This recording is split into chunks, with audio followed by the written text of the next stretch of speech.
Hello. With those words 7 years ago, that's how we launched the Autism Puzzle, a show to inform viewers about the growing population of people in America diagnosed on the spectrum. Before we started the show, 1 in 150 children were diagnosed with autism. Today, it's 1 in 68. We've met thousands of people and families affected by autism, sharing their stories and raising their voices. And tonight we return in search of the next piece of the Autism Puzzle. Good evening and welcome to the Autism Puzzle. I'm Jared Smalling. And I'm Ellie Merritt. We join you tonight with the latest in autism research and education, along with the people doing extraordinary work to serve those affected by autism. Yeah, we've assembled a panel of experts to take your questions first through our Call 4 phone lines at 614-821-4444. If you have a question about identifying autism warning signs or where to go for help, we have experts from the Ohio Center for Autism and Low Incidence, or OCALI, from Nationwide Children's Hospital, Haugland Learning Center, Step by Step Academy, Autism Speaks, and the Learning Spectrum. And experts from those organizations are also live online tonight for a chat at NBC4i.com. And our live web chat, medical and educational experts are here to take your questions. Go to our website, NBC4i.com. Click on the live chat link right at the top of the homepage. Let's start with the basics. Autism spectrum disorder, or ASD, is a group of developmental disabilities that can cause significant social, communication, and behavioral challenges. People with ASD may communicate, interact, behave, and learn in ways that are different from most other people. Some warning signs for ASD include avoiding eye contact or social interactions, repetitive actions and habits, delays in speech or loss of speech skills, repeating or echoing of phrases in place of normal language, and extreme sensory sensitivity to noise or lighting. A new report issued just last week by the Centers for Disease Control shows no increase in the prevalence of autism in school-aged children. The report says 1 in 68 children were identified with autism spectrum disorder in survey samples of 8-year-olds from 11 communities. That ratio reflects no change from the previous autism report in 2014. But the Centers for Disease Control warns it's too soon to know if autism rates are stabilizing. The report also shows less than half of the children identified with autism were evaluated before age 3. And the big push in the last decade has been early intervention. The sooner children on the spectrum get diagnosed and into therapy, the better they usually do. But recently there was a report that was a bit confusing about when to start screening for autism. A beautiful, happy family, a loving couple with 3 little boys. Amy Reynolds remembers the day she noticed something in her middle son, Sawyer, when he was just 13 months old. And he had a box of tissues, and he was slowly pulling one tissue out and dropping it. And he had a whole pile, and he was doing it with the whole box. From that moment on, Amy was on a mission to see the right doctors, and the diagnosis, autism. Everything got better the morning we woke up after an official diagnosis. We had a plan, we could move forward, we knew what we were dealing with, and now it was time to take action.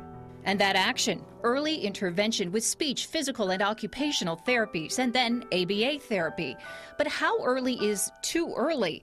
Recently, a government task force came out saying there wasn't enough evidence to screen for autism before the age of 2 if a child isn't showing symptoms.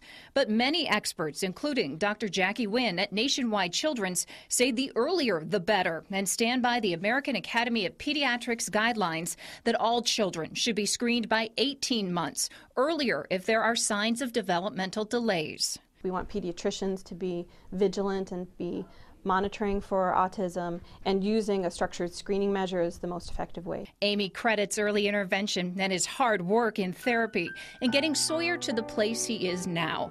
Once delayed in speech, Amy says Sawyer is caught up and doing great in kindergarten. He has conversations, he tells jokes, he says really funny things like, suit yourself if I'm doing something ridiculous.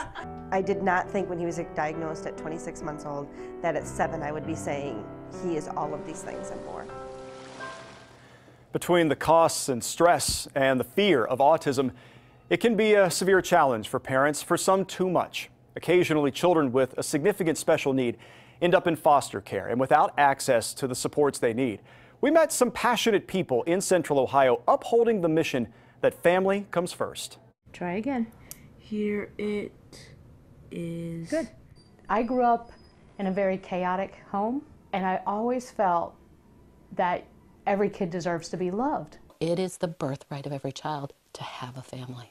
CJ is one of those bright, loving kids, but for much of his life, he lived without love. He's been hurt. He's gone foster home to foster home. He's been told how bad he is. He needed to be told how good he was.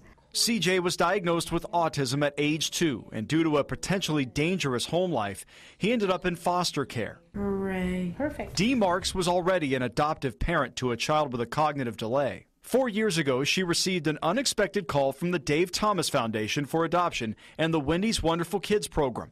They were calling about her future son. As soon as I saw his picture, he has red hair. As soon as I saw his picture, that was it. When Dee started with CJ, he practically did not speak. He often tried to run away. He was physical, but he was also at home for the first time in his life. Once he realized this was a forever home, no matter how bad things got, he was staying here.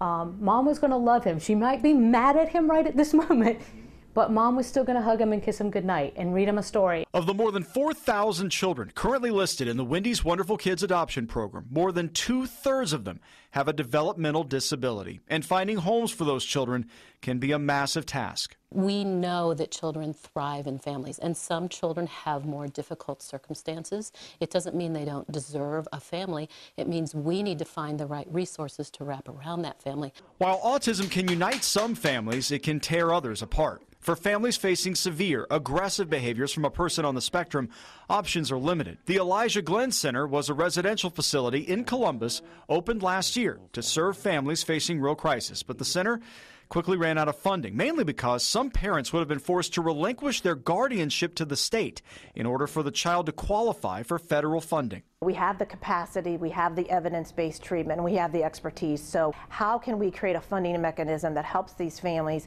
where they don't have to relinquish custody, because these parents want to be engaged and be involved in treatment, and it's very scary to say you have to relinquish custody. We're not in crisis anymore. Root and other experts have testified at hearings at the State House before the Multi-System Youth Committee in an attempt to change law and help families navigate crisis. We want to, as much as possible, to keep people in their family unit and support them in that unit. And that's why we know that to be successful, in some cases, people do need to come out of that family unit, hopefully for short periods of time. We think it is important, and that it's really important for their long-term success.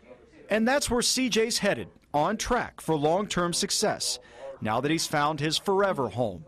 It was just a fluke, but I have a lot of faith in God, and I think there was some manipulations going on there, because now I can't imagine my family without CJ. CJ is my family. Coming up, teaching young adults on the spectrum the job skills they need with the help of some furry friends. Plus, a visit to a camp where kids reach new heights.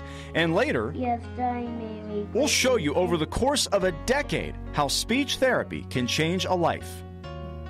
All that is coming up shortly. A quick reminder, if you have a question about autism spectrum disorder, we've assembled a panel of experts for you, and they're merely a phone call away. Call it 614-821-4444. And our live web chat continues at NBC4i.com. Head to our website, click on the link right at the top of the homepage and sign in. You will instantly be connected to autism professionals. They're here to help you. That's at NBC4i.com, and we'll be right back in a moment.